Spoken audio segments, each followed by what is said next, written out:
యోగుల, జ్ఞానుల పుస్తకాలు చదవడం అయితే పూర్తయింది గురువుగారు.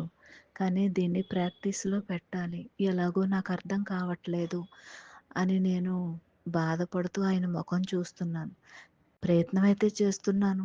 ఆహ్, అంటే కొంతమంది మనుషులు మన వాళ్ళు మనకెదురై మాట్లాడుతున్నప్పుడు, వాళ్ళు మన గురించి ముందు ఒకలాగా, వెనకాల ఒకలాగా, మన వెనక మాట్లాడుతున్న మాటలు వాళ్ళని చూసినప్పుడు గుర్తొచ్చినప్పుడు లోపల నుంచి ఏవో తన్నుకొనొస్తున్నాయి. భావావేశాలు, కోపాలు, నవవిధమైనయి అన్నీ తన్నుకొనొస్తున్నాయి.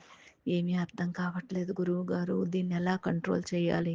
కంట్రోల్ చేద్దామంటే కళ్ళల్లో నీళ్ళొస్తున్నాయి అని. అప్పుడు నా లోపల నుంచి నాకు వినిపించిన మాట, అద్దం ముందు నిలబడి ఆ మనిషి వస్తున్నారు. కాబట్టి నువ్వేం మాట్లాడతావు? ఎలా మాట్లాడతావు? ఇలా మాట్లాడు, అలా మాట్లాడు. తర్వాత నీలో ఆవేశం దేనికి? వాళ్ళు తెలియక అన్నారేమో, తెలిసన్నారో ఏమో తెలీదు.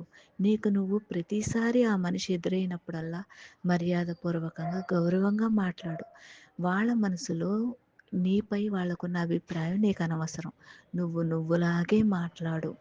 ఇది ఎట్లా అర్థమైందంటే నాకు, ఒక మనిషి ఎగ్జామ్‌కెళ్తున్నప్పుడు, ఇంటర్వ్యూలకెళ్తున్నప్పుడు ఒకే సబ్జెక్ట్‌ని పదే పదే ప్రిపేర్ అయ్యి, వాళ్ళు ఏం అడిగినా సరే, నిద్దట్లో లేపి అడిగినా సరే సమాధానం చెప్పినట్లు ఆళ్ళంతలా ప్రిపేర్ అవుతారు గదా! మనము మన జీవితంలో జీవించి ఉన్నంత వరకు శాశ్వతమైన పరిష్కారమై ఉంటుంది. ఈ ఒక్క కష్టం మనం పడగలిగితే. అలాగని ఎవరిని సంతోషపెట్టడానికి, బాధ పెట్టడానికి కాదు.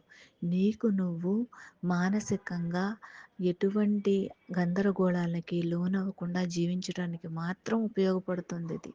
ఇంతకు మించి మనకేం కావాలి? కొంచెం ప్రయత్నం. అది చదువు కోసం, ఉద్యోగం, డబ్బు కోసం అయ్యుండొచ్చు. కానీ ఇది మాత్రం శాశ్వతంగా నీతో ఉన్నవాళ్ళు, నువ్వు చాలా సంతోషంగా జీవిస్తారు.